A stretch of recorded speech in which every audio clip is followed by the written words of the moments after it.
KC's Audio Vault. Joel Plaskett. May 5th, 2009. We have Joel Plaskett in studio playing tonight at the Garrick, and well, the band as well. It's a bit of a family affair. Maybe you could introduce the players. It is, yeah. I'm here with my father, Bill Plaskett, on tour with me. Hello there. And two other great singer-songwriters traveling along with me, Anna Eggy and Rose Cousins. Have you two known Joel for a long time? Any good young Joel stories? No, we did. Anna and I have only known each other for, 2 years? Rose and I maybe a bit longer, 5, 6, 7 maybe. Rose lives in Halifax. Anna lives in Brooklyn. Dad, you've known me for a good long time. I've known you a little long, actually. We've gotten some good stories about it. Yeah. Although this is a his new dad. way of getting to know. I guess. Well, going on the road with your son, Absolutely. I'm sure you're learning a little bit more. That's right, yeah. It's weird, man. It's cramping your style. Hardly. Did you see it in Joel as a young kid, the artistic ability and the drive? Yeah, well, why don't we tell the story of when you woke up in the middle of the night, Joel, watching television? Why don't you tell that story, your epiphany? Oh, watching TV? Yeah, we watched. We had a little TV in the corner. There was this show called Backstage Pass, and I was up watching videos. We left him to go to sleep on the living room and I was watching videos, and then I fell asleep, and then Dad came down to wake me up and say, "Hey, you got to go to bed." It was like, I don't know, 11:30 or something, you know. It was later than that. It was even later than that, maybe. It was a late night show that was playing on CBC at the time, and Twisted Sisters We're Not Going to Take It came on. I'd never seen it before, and I was like, oh my God, you know, That was what is this? And that was the moment I was like, whoa, rock and roll, late night. It was awesome. With that video, the dad was very, what are you going to do with your life? Yeah, I mean, it's a pretty memorable video, right? And I mean, I don't know how I feel about the song now. It could have been probably a cooler song, but for like a 10-year-old kid, that was like pretty skull shattering. Bill wasn't the tyrant in the Twisted Sister video? No, you kind of, I think you got a kick out of it. I don't think I have it in me to be that bad. I don't know, maybe. What brought you guys together to make the triple album 3? Well, got carried away. It got started down in Memphis. Anna and Rose and I were all down there for this thing called the Folk Alliance, just playing at this conference. And I went and recorded a song. I booked some studio time at a studio in Memphis and asked them to come along and sing backup vocals.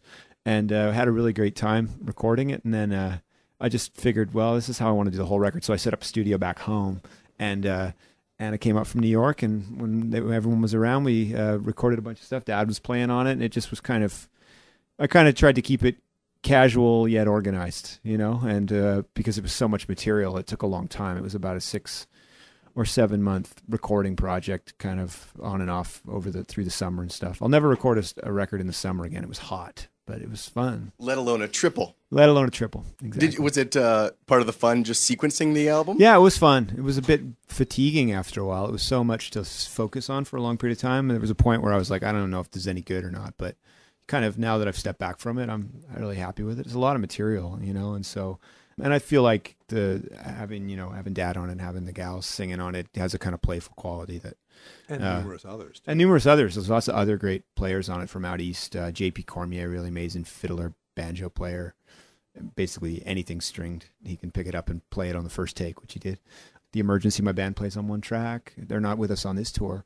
They're joining us later in the tour for the Massey Hall date in Toronto and for Halifax and Ottawa and Montreal. But yeah, it's fun. This is like more of an acoustic show, but we're really having a great time. Live on the air. Anybody out there? I'm the Berlin Wall. I'm a communist.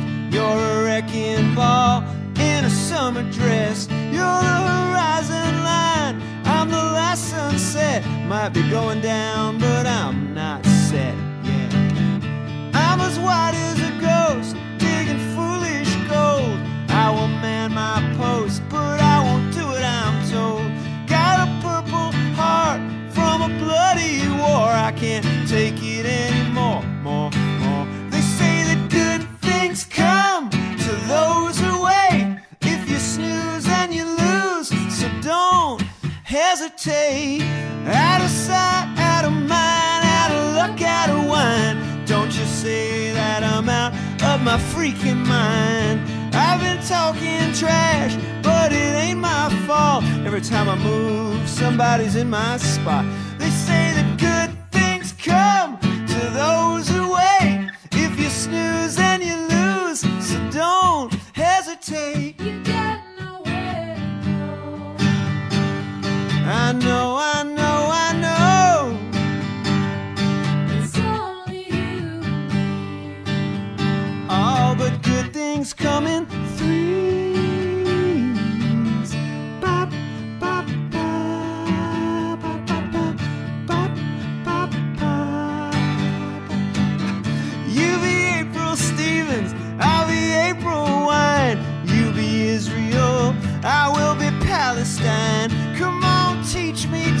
there. Come on, show me tricks. Let me take my time and take a couple lazy licks.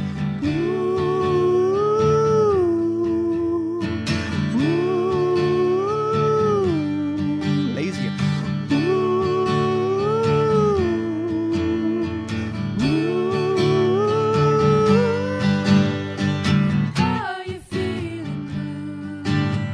All through and through and through.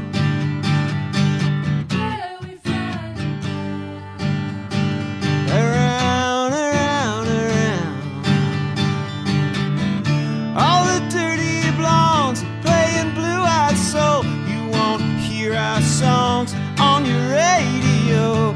Every note we sing can't be solid gold. Every boy can't be Romeo. They say that good things come to those who wait. Good things come if you take the bait at a rummage sale. Everything is cheap. Love should last a life, but it lasts a week. How about that? I'm the Berlin Wall. I'm a total mess. You're a wrecking ball in a summer dress. All through and through and through, it's true. Around, around, around. All the dirty blondes playing blue-eyed soul on your radio. I can't take it anymore. More.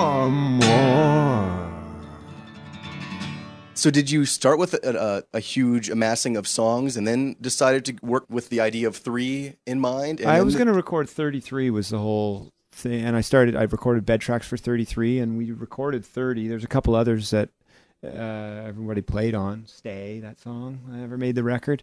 I released a 7-inch single that I'm selling at the shows from that are outtakes. The other 3 songs that I didn't put on the record called 3 More. Yeah, so I had about 36 recorded bed tracks for 33, finished and completed 30, and then put 27 on the record. So yeah, there was an editing process. Even though it's like long-winded, I tried to keep it focused, sort of. Well, you're a producer in your own right. What brought you to get Gordie Johnson from Big Sugar involved? Well, Gordie produced the last emergency record, Ashtray Rock, as well as the little EP we did before that had Nowhere With You and stuff on it. And I learned a lot working with him. So I wanted him to mix this record. So I produced it myself and then took it down to Texas. It's a Pedernales studio, Willie Nelson's studio, where Gordie does a lot of work out of. And brought it down. And, you know, he was really great, kind of like sounding board for the tracks. He even heard some stuff before we recorded it. He was in Halifax. And so I was kind of soliciting his advice on a lot of things in terms of the tracking, because he has so much experience in the studio.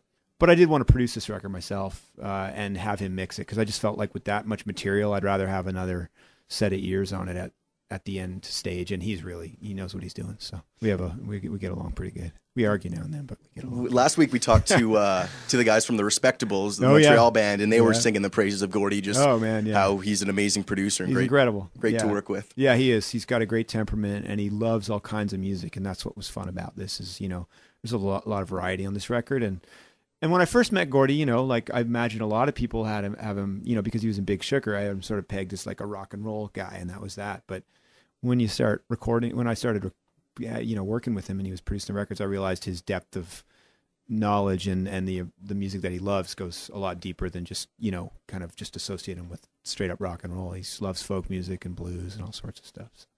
You familiar with the book, the Top 100 Canadian Albums? Yes, I am. You're down at the Khyber, number 46, Woo-hoo! Just behind Oscar Peterson's Night Train.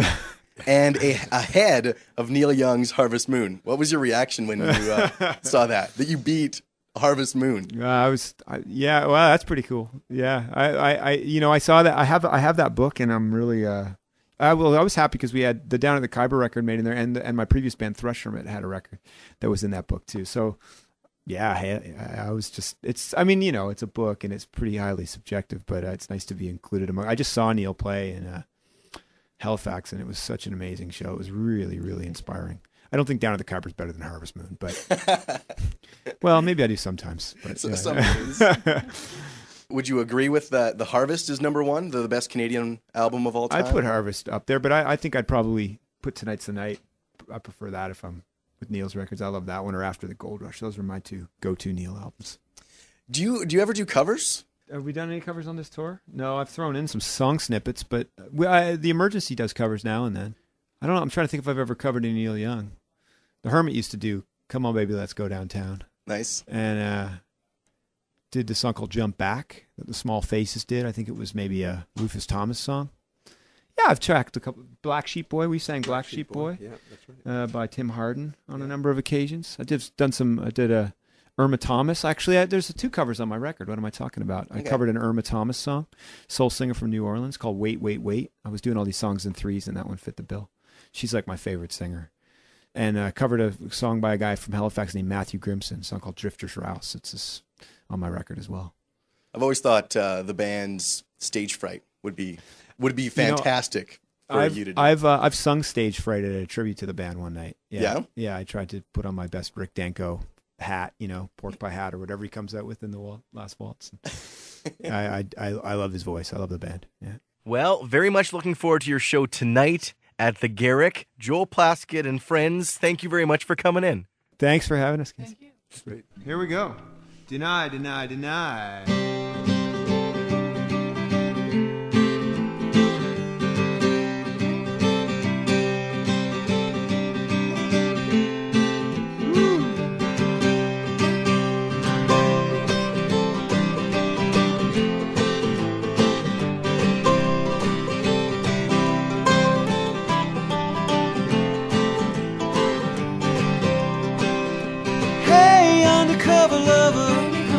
I'm a different lover than I was before. Hey, undercover lover, what's keeping me from locking up this door?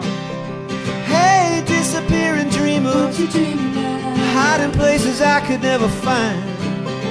Hey, disappearing dreamer, you intend to make this heart rewind. Hiding in the backseat, waiting for a dark street, trying to find a place to run. Living for the last night, bluer than the moonlight, everybody comes undone. Around, around, our love came down like the Berlin Wall. Deny, deny, you can't deny, you let the curtain fall.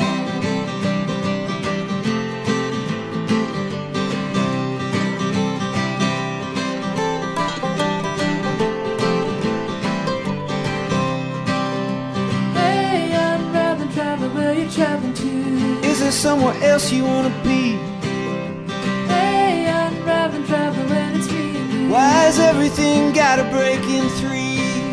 Sitting on the back deck, writing me a bad check, bending down to tie your lace. One, you were the lonely, two, you were my only, three, you went and left this place. Around, around, our love came down like the Berlin Wall. Deny, deny, you can't deny, you let the curtain fall. Oh, you let that curtain fall. That's what you did, what were you thinking, kid?